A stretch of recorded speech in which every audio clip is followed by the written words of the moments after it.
you guys need to understand, majority of the people aren't gonna come out. So if I wanna have a party, I'm gonna need to invite at least double the amount of people to come to the party than I expect the turnout to be. Possibly even more than that. When I threw a party in this apartment, right? It's a pretty big apartment. You guys can't even see the whole thing from here, but we threw a party. There was probably about 50 people here. 30 girls, 20, 25 guys. We probably invited about 80 or 90 people because I knew, about half of these people aren't gonna show, and out of the half that do confirm, there's still gonna be people that end up flaking and stuff. So you wanna over invite because majority of people aren't gonna actually come out. So don't get discouraged if you invite 10 people out on Friday and only like 1, 2, 3 come. If you actually want a big turnout, you're gonna have to invite more than you think's gonna show up. And over time, as people start coming out, as they start seeing that you're in bigger groups, they're gonna start to see you as the guy that's like, oh shit, like that, he's the dude that throws the parties. He's the dude that knows what the fuck's going on for the weekend.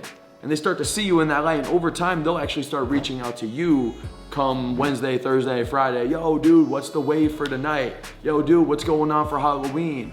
Yo, dude, what are you doing for 4th of July? Because they know you're the guy that's like planning that shit. My advice is like, if you don't want it to take up too much time, just pick the environment that you were gonna go to anyway, right? Like let's say Friday or Saturday, I was gonna go to blah, blah, blah lounge. Okay, I'm just gonna invite everybody there. The day before, I'm gonna reach out and be like, hey, I got a group going to blah, blah, blah tomorrow night. You should come. That's it. You just copy and paste that message and just send it to everybody. It'll take you 5 minutes, okay? And then next day, you follow up with the people that responded, and then whoever shows up, shows up. If it's not enough people, that means the following weekend, you gotta send more invites. Everybody can create a social circle. It's pretty simple. If you just go out, you start being social, you start getting phone numbers and Instagrams, and then you tell those people, I'm gonna hit you up next weekend, you should come out and party. And then whoever you met from that first weekend, you start messaging them. Pretty much anybody, as long as you're relatively social, you could get 3 to 5 phone numbers and Instagrams, probably each night. And that's not being too crazy with it. I could do way more than that. But you could go out, get 3 to 5 phone numbers, Instagrams on each night and tell everybody, I'm gonna hit you up, you gotta come party sometime. First weekend I go out, do that, I get somewhere between 5 to 10 contact infos. So now going into the next week, I extend those invitations. On Thursday, I hit all of them up and say, come on out, tomorrow night I'm gonna be at blah, blah, blah. Let's say the first week, nobody comes out. I go 0 for 10. Great, I still go out Friday and Saturday. I repeat the same process. I get another 5 to 10. The thing is, you don't start over. Everybody from that first week is still in my invitation list. Even if they didn't respond, even if they said they couldn't come, even if they said they were gonna come and they flaked, it's okay. It's okay to retext somebody the following week extending invitations. One of my closest friends right now, one of my best friends that I met out at a venue 6 years ago, he asked for my phone number and he invited me out 3 weeks in a row, and I didn't come out any of those times. I was busy doing my own stuff. I didn't know who the fuck this dude was. And then the 4th weekend, he invited me again. I was like, damn, yo, this kid keeps inviting me out. I'm sure he's like doing parties and like going out to places. And I happened to not be doing anything that 4th weekend. So I was like, you know what? Fuck it. It's Saturday night. I don't have a plan. This dude seems like he's got shit going on. I joined in. We had a great night. I still wasn't that close with him, but he followed up with me again after that. And the second time we hung out, we really connected. And then from there, a friendship developed.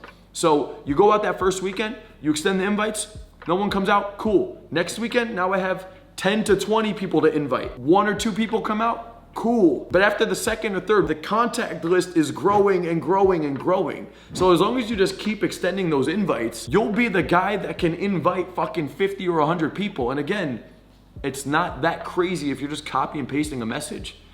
And in a matter of a month, you can have a steady group of 5 to 10 people that have come out, that you showed them a good time, you introduced them to the other people, and now you have a little bit of a group going on. Now you don't need to send mass invitations all the time. I'm not saying every weekend you need to send out 100 invitations. If I was set on growing a massive social circle, I probably would do something like that. I would be inviting out as many people as I want. I'm at a point right now where we have a solid group already in place, so I don't need to invite that many people. I already have 5 to 10 people that want to roll out to the venues that are usually hitting me up, or I might have to extend 1 or 2 text messages. But I got a steady group at this point if I want to go out with people. So now, once you have that group in place, Now you could be a little bit more selective with who you're inviting out and who you think would be a good fit, and you can slowly keep adding on and adding on. The last piece of this is, guys, like, you don't need a massive social circle.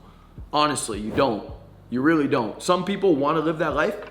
Great. If that's you, awesome. I just told you exactly the steps that you could go through to build a big ass circle. Other dudes just want a couple quality friends in their life that they could be close with and they could actually like really connect with and have like a solid brotherhood of men.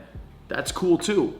I think you could actually have both. You could have a close group and then you have a more extended family, like intermediate level social circle that's not as close to you. But you know, I have a lot of people in my life that aren't close, but I'll invite them to come out to venues and I just connect with them for a little bit while we're out at the venue. I don't hang out with them and spend my whole day with them and talk on the phone with them all the time. It's more so just like, they'll hit me up on Saturday. I tell them what's the move for the weekend.